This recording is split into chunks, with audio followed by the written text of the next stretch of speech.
Good afternoon, everybody, and thank you for joining the talk today. I'm Parisa Eslambolchilar, a reader at the Human-Computer Interaction in School of Computer Science and Informatics at Cardiff.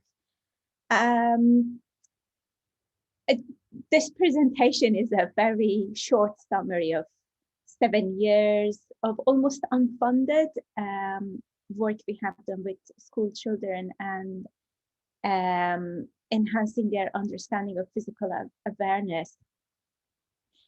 And this journey started with a research had nothing to do with children, and it was about 2010. I attended an EPSRC digital sandpit workshop. And that workshop, by coincidence, I happened to team up with two social scientists who were working on the nudge theory. And after the sandpit, we decided to submit a proposal to the EPSRC and apply the nudge theory to physical activity in adults, especially men, and use smartphones. At that time, it was kind of novel, and the concept of apps and the nudge theory to increase their awareness and reduce their sedentary lifestyle. The proposal got accepted, we got the work done, we got some exciting results, we published them. And I think it was about 2013. I had, sorry, I'm trying to find my presentation. Yes, I had an email from a colleague in School of Sports Sciences in Swansea, Kelly McIntosh, asking me to work with children. The reason she was interested in children, and actually that was her primary area of interest, was she was worried about the significant decline in children's moderate to vigorous physical activities in day-to-day lives, and they were children, primary and secondary school age groups. They weren't meeting the guideline, which is something like 60 minutes moderate to vigorous physical activity levels, and she was a kind of looking for some digital solutions in a form of game or some kind of interactive way to increase children's awareness about physical activity. She thankfully had a contact school based in Llanelli, and the school had a brilliant assault course. It was one of the best assault courses I had seen around Swansea area. We went to school, we had a chat with the school principal and the teachers, and they said, yes, just come and use our facilities as much as you like, and we'll support the study. So we basically applied for something like £5,000 from the Welsh government, and we started the study. And basically, we used most of that money to get the equipment and pay for a video production company, which I will talk about in a minute. So Kelly thought, gosh, we have already crossed so many hurdles. We thought it's going to be a bit difficult to start even talking about it. So she called it Mission Possible rather than Mission Impossible.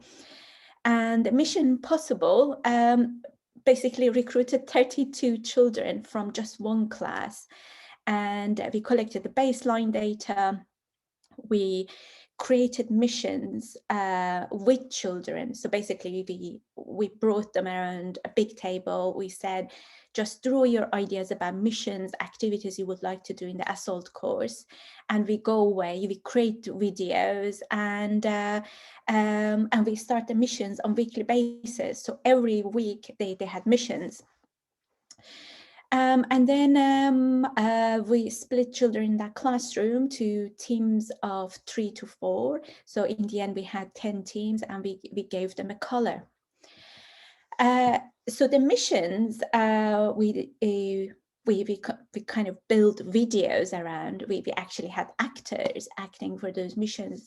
There were 4 missions on the assault course itself. So children had to navigate their ways around the assault course as quickly as possible. The second mission was hunting codes and finding clues. So from Monday to Thursday, they were finding clues, different clues. It was relayed in the video. And the clues from Monday to Thursday contributed to finding the final clue children had to find on Friday. Mission number 3, it was capturing the flag. So 2 teams were working together and they were capturing each other's flags. And mission 4, the final one, it was a race against time. And in a way, they had to take as many steps as possible in the assault course to virtually power up a laser beam, and that laser beam was supposed to aim at the competing team. The intervention was relatively simple. Each team had a leader, and the leader could change. And the leader got a Fitbit every day in the morning, or they were storing it somewhere in the school, and in the morning they could come and pick up from a box. As soon as the team entered the classroom, the activity data from the Fitbit got synced with the Arduino we had at the entrance of the classroom, and the server which was linked to that Arduino board. And the Arduino board relayed the activity data to a long LED strip in front of the classroom. So the LED strip had something like 100 LEDs, and we allocated 10 LEDs per team.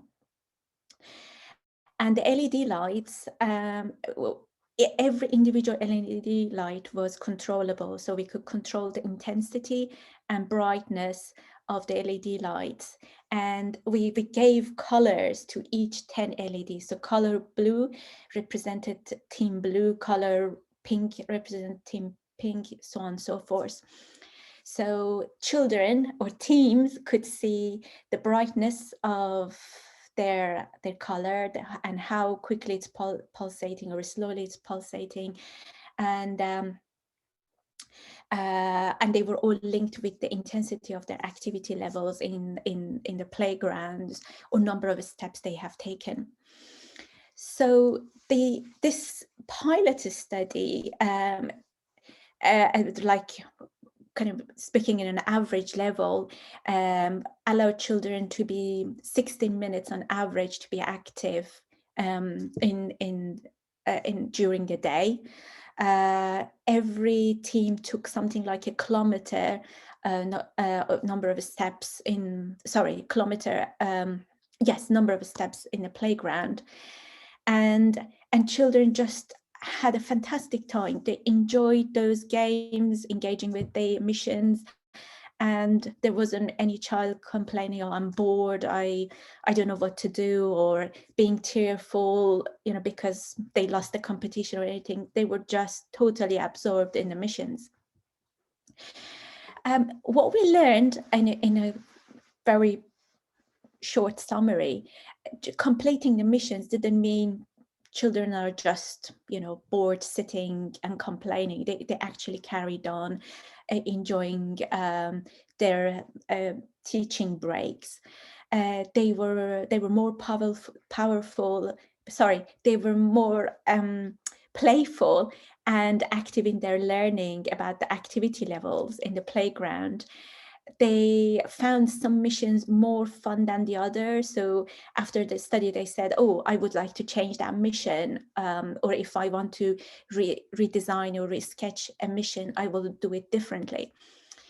And unlike physical education has a clear structure, these missions were totally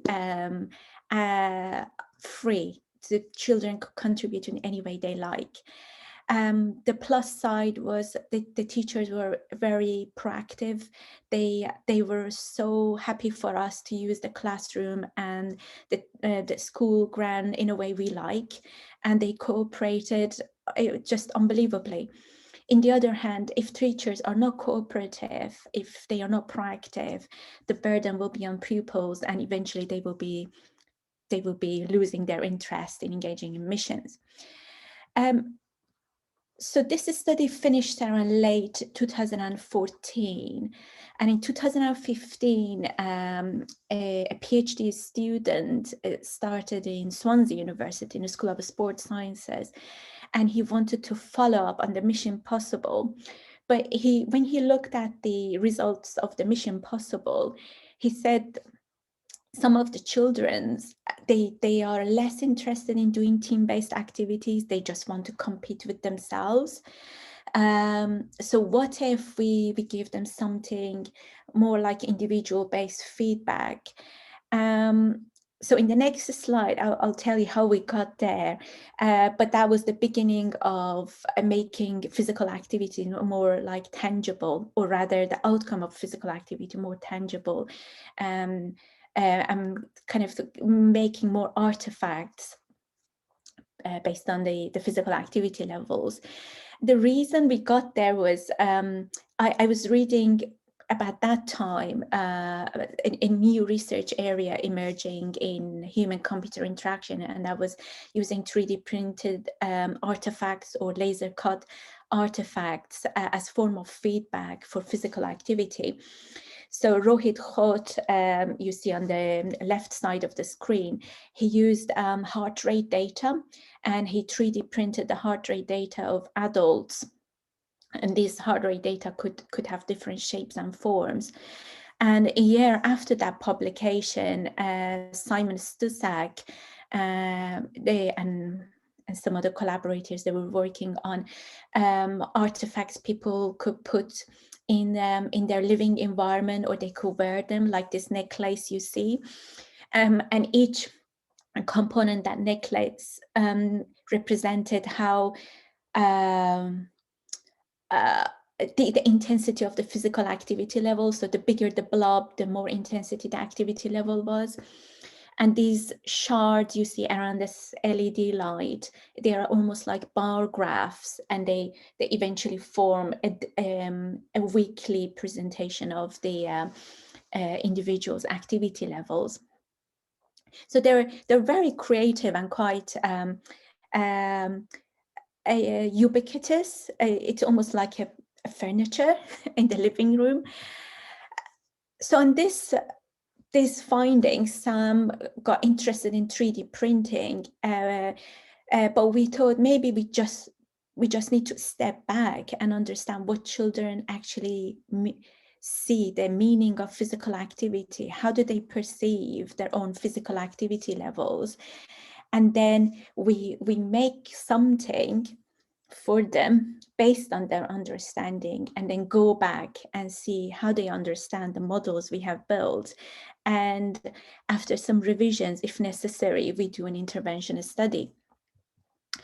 So, so the first step was understanding children's perception of physical activity. And that was real fun. I think this was the most fun part of this research from my point of view.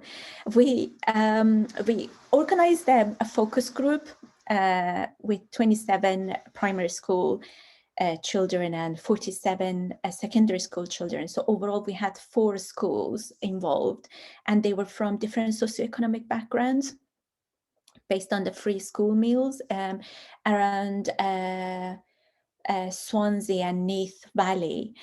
And we conducted semi-structured interviews with these children. And these interviews were around 4 key questions. How much exercise these children think they should be doing to stay healthy? If they happen to have models for physical activity, what do they actually, the model make them to think or to do, and why? if they could describe or picture or sketch or create a model for their own physical activity, how would they do it? And whether or not they want the physical activity to represent a day, a week, or a month, it would be good to kind of articulate and understand. So following these questions, we gave them Play-Dohs to create their models, and we asked them to sketch and talk or speak about their models and the sketching, so we have a better understanding what the model and the sketch means to them. So I have sampled 4 out of 60 plus, 4 out of 27 for primary school children here. And they're just wonderful. I mean, the children were incredibly creative. So this volcano and the lava coming out, it's showing the intensity of the physical activity. So the more lava is, the more intense the activity is. The Easter bunny and the growth of the tail of the bunny, representing how much physical activity the child is doing. The number of petals growing around this flower, showing how many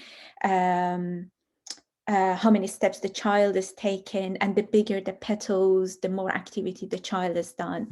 The spots on the tomato getting bigger, or number of spots getting more, showing the intensity and the number of steps the child is taking. And in the sketching, again, these ideas are very clear, how children are thinking about the intensity in terms of color, about number of spots appearing. They had an interest in a week rather than a day. They could see their activity levels spread around a week as, like, I don't know, lines, and each line representing a day of the week. Or a football, number of dots on the football representing number of days.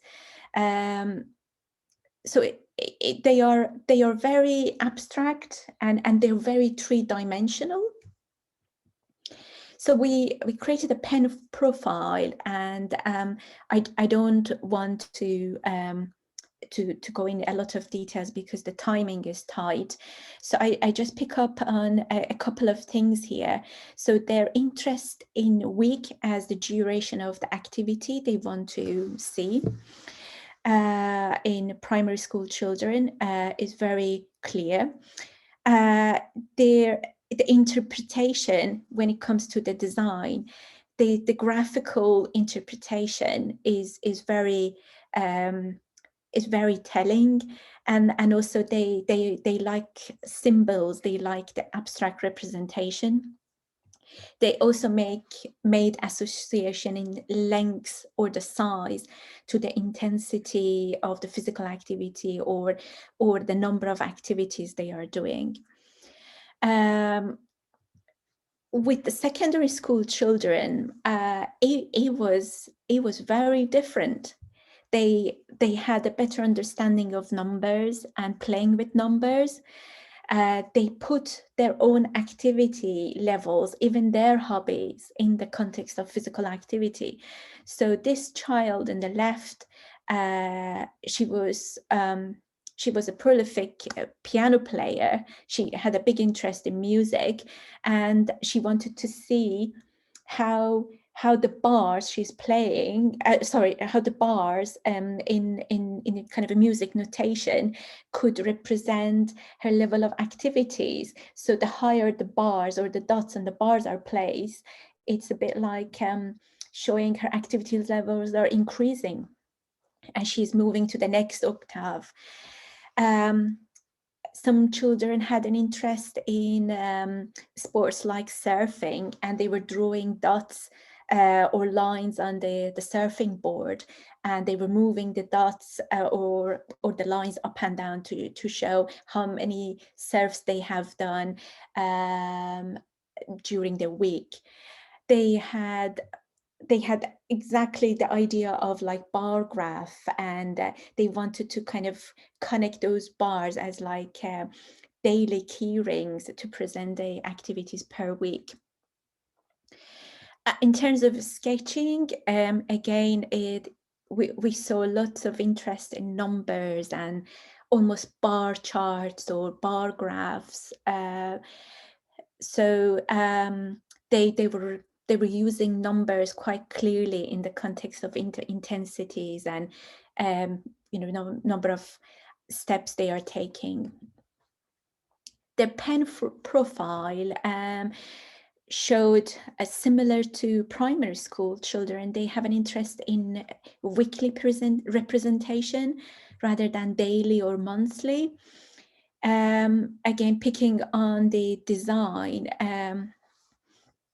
they show graphical design is a powerful way of representing their physical activity. They were less abstract. They were less interested in symbols, but they had more interest in numbers. And similar to primary school children, they had an interest in showing the size and the length of the model as a way of representing the intensity or the number of steps. I forgot to mention in primary school children, the knowledge about the physical activity guideline, which is 60 minutes moderate to physical activity, they had no knowledge because these are the things they don't hear in the school. And secondary school children had the same. They had very little knowledge of what moderate means, what vigorous means, and what the guideline is for moderate to vigorous physical activities. So in summary, which we call it a formative study, and it's published in Jamie, the references at the bottom of the slide, pupils overall understand the concept of visualization. They visualize their physical activity as 3D models, and they all made sense. However, secondary school children had a better analytical skills. And they were a little bit better in understanding low versus high levels of physical activity. Both age groups preferred the 3D models to represent the weekly activities, and all participants, they felt like these 3D models could actually motivate them to be more active in their lives. And as I said, primary school children are more interested in representing models as more like abstract, but secondary school children are more interested in numbers.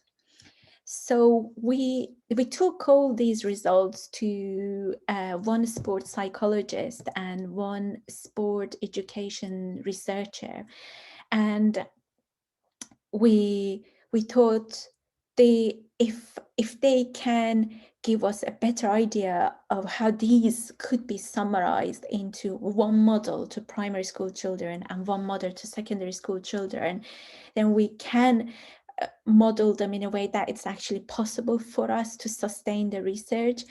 Because the problem is every child has its own wonderful idea about a 3D model of their own physical activity level, but we can visualize them because we have very limited resources to do it. So to do an intervention study, we somehow need a unique model for primary school age group, a unique model for secondary school age group. So after lots of back and forth interpretation of the PlayDohs and the sketches, we came up with this model for primary school children. And as you see, we have got a target bar, which is a 60 minutes of moderate to vigorous physical activity right in the middle. And the days of the week are like clockwise, showing the activities of the whole week. These little blobs in the middle of the rays, they separate the vigorous activity from the moderate one. So the vigorous activity is closer to the center of the sun or the circle, and the moderate one is the furthest part of the ray. And each child has its personal ID printed in the middle. And this target bar also acts as like a little key ring. I don't know, you can see my camera, so I'm holding one of them. So this target bar is actually clipped to a key ring. For the secondary school children, we thought a bar chart would be a better suited version because they like the numbers. So it's almost like the shape of a comb, really, but it's in fact a bar chart, a three-dimensional bar chart, and the guideline is the furthest bar in the left, and the days of the week unfold from left to right, and there is a key ring. I have got another one here, is on the right side, and we actually clipped it to a ring for children to use it in any way they like. The vigorous and the moderate levels, they were separated with this cut. So the vigorous part is the closest one to the body of this comb shape model, and the moderate one is the longest bar. And the challenge was, if this is our understanding of children's model, do children understand it correctly? So we did a separate individual interviews with selected children from the first part of the study or formative study. So we chose 12 primary school children and 12 secondary school children, the same mix of schools, and ask them to look at these models we have created for them and tell us what they think and what the models represent. Can they actually see, can they actually tell us how the physical activity is represented here? Can they tell us about the days of the week? Can they tell us about the moderate activities versus vigorous ones? And how the intensities in overall correspond to the guideline. So what we learned from this study was children had a reasonable understanding of the visualization, although primary school children struggle to differentiate between the moderate and the vigorous ones, because they didn't really understand what moderate means, what vigorous means. So we had to explain them in quite details what the differences are.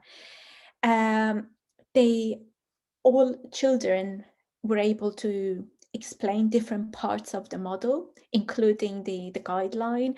But again, the younger children, they couldn't differentiate the physical activity intensities represented in the model. Majority of children wanted to see such models as a way for them to engage and increase their physical activities, or somehow increase their understanding of physical activities. So we took it to the next level, which was the intervention study. And we recruited in total 98 children, and the age groups were split to 39 primary school children and 58 secondary school children. They came from, again, different socioeconomic backgrounds. They were the same schools, but we made sure the children in the intervention study, they were not the same children as participated in the formative study and the mixed method study. Then we designed a 7-week fading intervention, which makes sense if I show you this graph first. So we collected the anthropomorphic measures and the baseline week, and we created the first model and gave them in the Monday of the first week of the study. And the first, and also we interviewed the children on the first Monday. Then that week, children wore the accelerometers around their belt whole week. Then on the weekend, we collected all the data, all the accelerometer data. We create the models on the weekend. The Monday after, we gave them the second model based on the activities of the first week. We interviewed them again on the Monday as soon as we handed them the models. Then they had no model in week 3. But in week 3, we were collecting their accelerometer data, and we gave them the third model at the beginning of week 4 in the Monday. And as soon as we handed the model, we did short interviews with all children. Week 5, week 6, there were no models, but in week 6, we were collecting the accelerometer measure, and we gave them the final model the beginning of week 7, and we did all the interviews on the Monday of week 7. So the interviews were very short, just to make sure it doesn't interrupt children's studies on the Monday. The interviews were largely done in the library or in the sport halls. And we looked at all the accelerometer data and the thematic analysis of all the interviews were done by myself and a couple of other researchers in the team. Sorry. So the findings, the overall findings of just looking at the children's interaction with the model and some of the accelerometer data showed children's understanding of physical activity through this fading approach significantly increased, which hopefully I give you a glimpse of it through some thematic analysis in the qualitative part. By the end of the study, irrespective of the age, we realized all the children were able to relate to the government's guidelines. However, they could not see the difference. Still, primary school children could not see the difference between the moderate to vigorous physical activity against the guideline, although they saw this is the guideline. And around 72% of children use the model as a goal-setting strategy, and they had it somewhere visible in their living environment, either as something attached to their school bags, something they could put in the wall, something they could almost use it as a decorative item in your room, in their room, or somewhere shared with their parents or family members. But the thematic analysis, because I was heavily involved in this part, was quite an interesting thing to see the change. And the reason was the interviews were done in a fading method. The interviews represented quite nicely on how things are changing for children. So one striking thing was models throughout the study remained as a personal object to all children, regardless of their age groups. And these models, for a lot of children, worked as like a memento, as a reminder, or a motivational tool. And as I said earlier, they felt like if for some reason, some days they have forgotten to wear the belt, and they see the model on the wall or somewhere in their living room, it suddenly prompts them to go back and wear the belt, because the belt is logging their activity level. So if they are not wearing it, then they're going to miss on the activities recorded. A lot of children, I think basically all children, treated their models as something really precious. But because it was really precious, they had different attitudes towards their models. Some of them wanted to hide the model and wanted to keep it safe. We had siblings in the study, and they were actually twins. I think we had 2 twins, and the twins were hiding the models from each other because they felt like the other sibling is jealous of the other sibling's model, so they may damage it. Some children had the opposite attitude. They wanted to show because they had pride in what they had achieved. They had no worries talking to their friends or their family members. Some children felt like the outcome, what they see in the models, is surprising, because either they felt like they haven't done enough, but the model shows them they have done enough, or some of them felt like, oh, I am reasonably active, but the model is saying something else. So they are different ways of approaching this kind of surprise factor in children. They were surprised by technology. They felt like some of the activities they didn't think the belt will pick up was actually picked up. Like we had 2 children, they were into horse riding, and the belt was picking up on their horse riding adventures.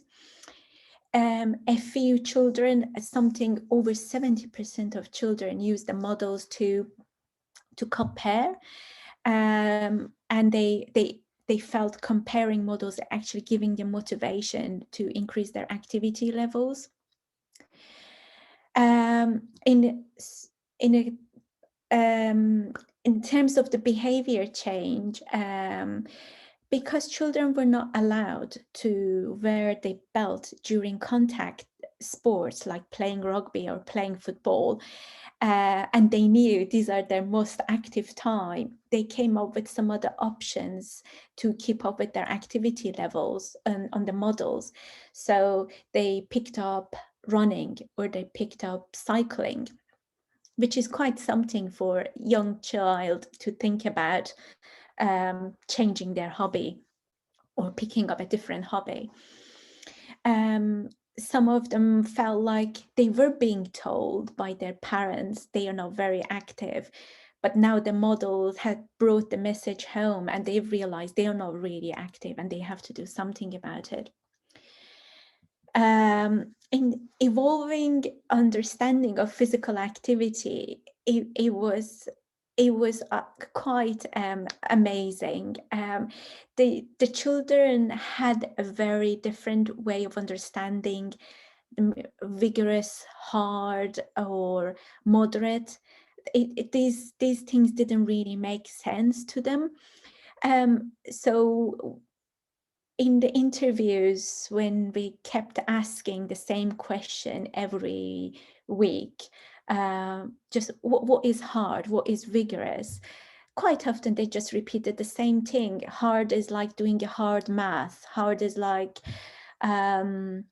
doing something, it's beyond me.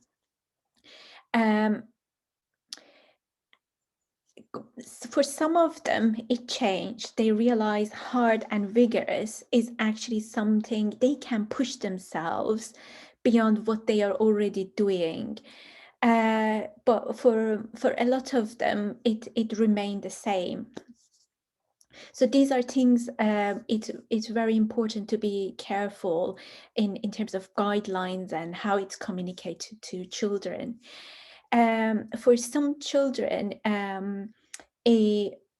some things like doing contact sport, was the meaning of physical activity. So anything beyond contact sport didn't mean like it's a sport, but that slowly changed. At the beginning, some children said physical activity is just something like doing something a bit active, but they didn't have a word for it. They didn't have any visualization for it.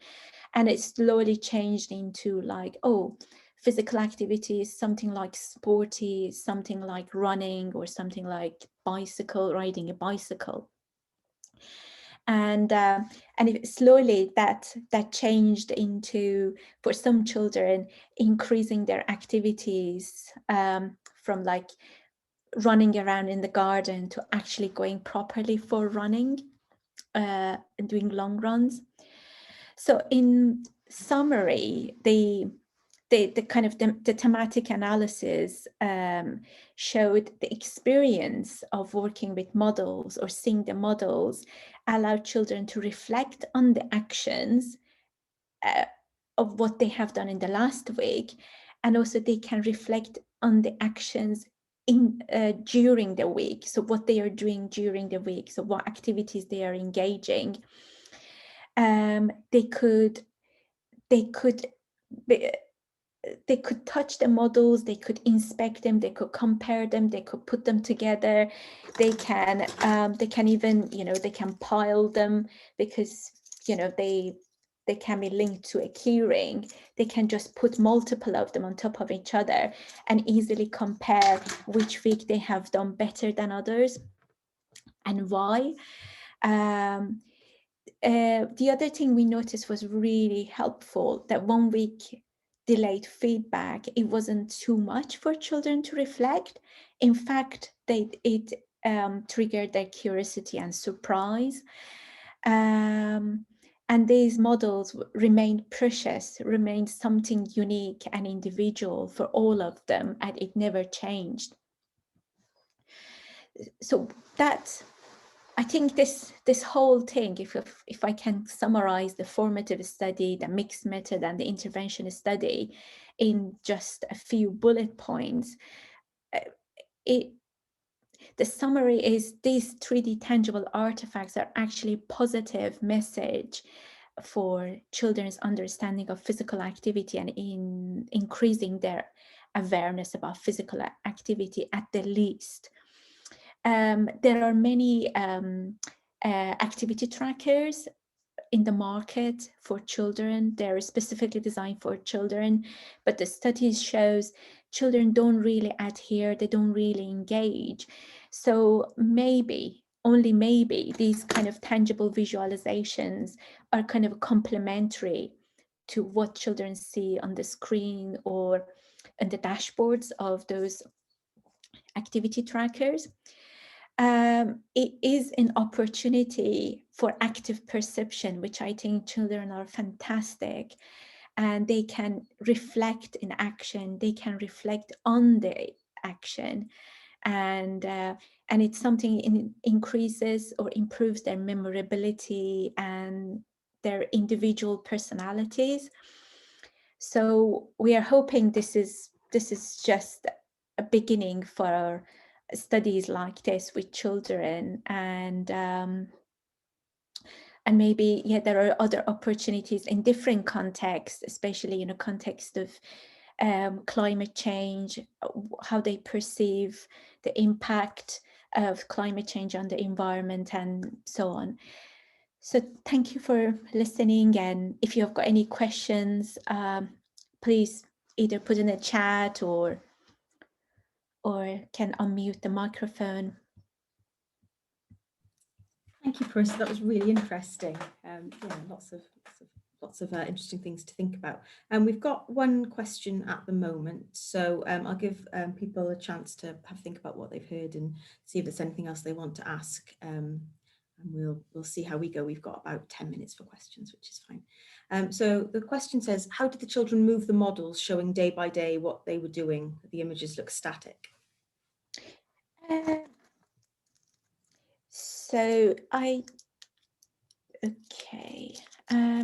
So these models, sorry, yes. So these models, they go kind of clockwise, so from Monday all the way to Friday. So from Monday to Friday, they see how each day they have, how much each day they have done. So this is the total of the moderate to vigorous one. What so on the day by day, they don't see what they have done. They see at the end of the week what they have done. But they have, because in Monday morning, they received the model and they could reflect on, okay, last Monday I did this, or last Tuesday I did this. Oh, why my activity levels on Wednesday is higher than Tuesday and Monday? They could kind of bring those reflections to the week, to the next week, or the week they were being interviewed, and integrate those activities on the days of the week. Does that make sense?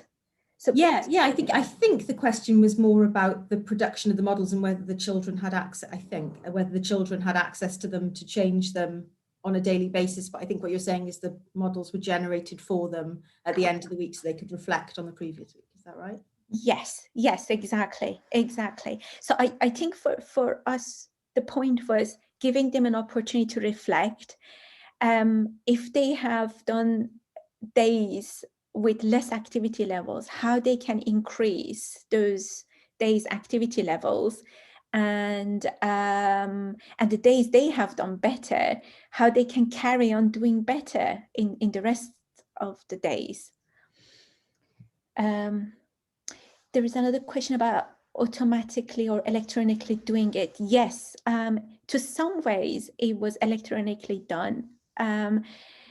So I created a script for each model. So one script for the primary school children and one script for the secondary school children. And those scripts were linked to the spreadsheet we had downloaded from the activity trackers. So by running the script for each child, we created the models.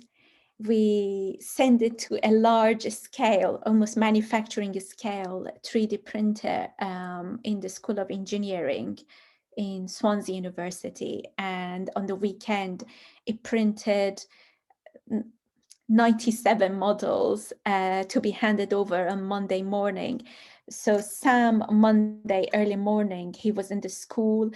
He was either in the library or in the playground, calling children one by one, giving them the models, because the model had the child initial on it. So he had no way of confusing the child and the model. So he handed the model to the child and he made something like 5 minutes short interview with the child, and then it was time to move to the next child and the next child.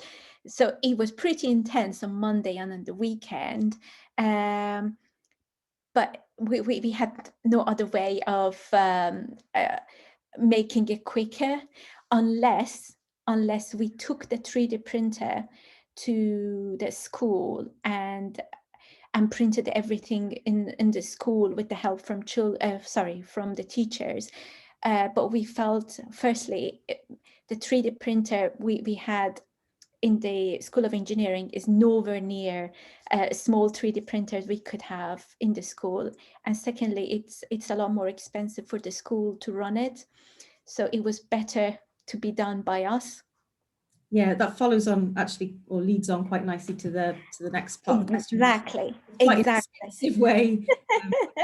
If you've thought about any way that the children. Absolutely. I think this is the point we have made in the paper, which is currently under review for our qualitative team analysis. So we have actually got a dedicated section on how it should be part of the education in the school.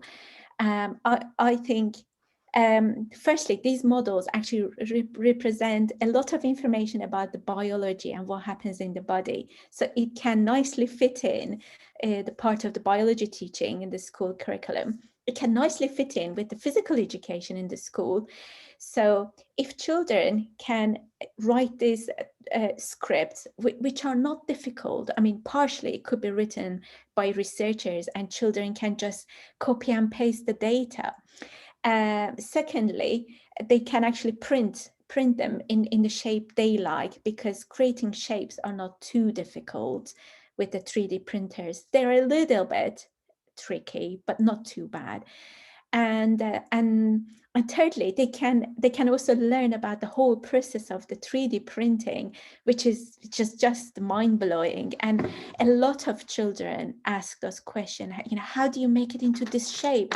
How does it melt? I mean, what is the chemistry? I mean, they were so inquisitive and so much to learn. Thank you, Parisa. I think, see if anyone else has got any more questions. Give people a minute or two to have a think. Physically by the children themselves. I don't know, did I answer the last question? Inexpensive way of helping children to learn about physical activity? Yeah, I think partially. I think you're right, getting them involved in the process of developing the models. I suppose it's thinking about if you didn't have access to a 3D printer, if there's any way the children could make those models themselves. The 3D printer, the small scale ones, they are about £1,000. So they are not super expensive for a school to have. I think what is expensive is actually the time and linking it to the curriculum. Sorry, I have a snoring dog. I'm trying to ignore. Thank you. Yeah, no, that's a lot to think about. I think, I suppose it's for the school then to decide how much investment they would want to kind of put into the project and how much they'd want to support it. If anyone has got any questions, we've got a minute or two more. So if you've got anything else you want to ask Parisa, then please do so. Otherwise, if there's anything you think of afterwards that you haven't asked or further questions, then let us know and we can happily put you in contact. And as I said, we will make the recording available on the Sustainable Places webinar pages, hopefully by the middle of next week as well. So if you want to watch again and have a think about anything, then you can. Fantastic, yes. Okay, I think that's probably all in terms of questions then, Parisa. So thank you so much again for joining us. It was really interesting to learn about the project and see how it's progressed and where it may go next. So thank you so much for joining us. No problem. Yeah, thank you. Yes, yeah, lovely. Thank you so much. And yes, join us. Yeah, all the best. Yes. Thank you. Thank you. For joining us. Bye-bye. Bye. Bye.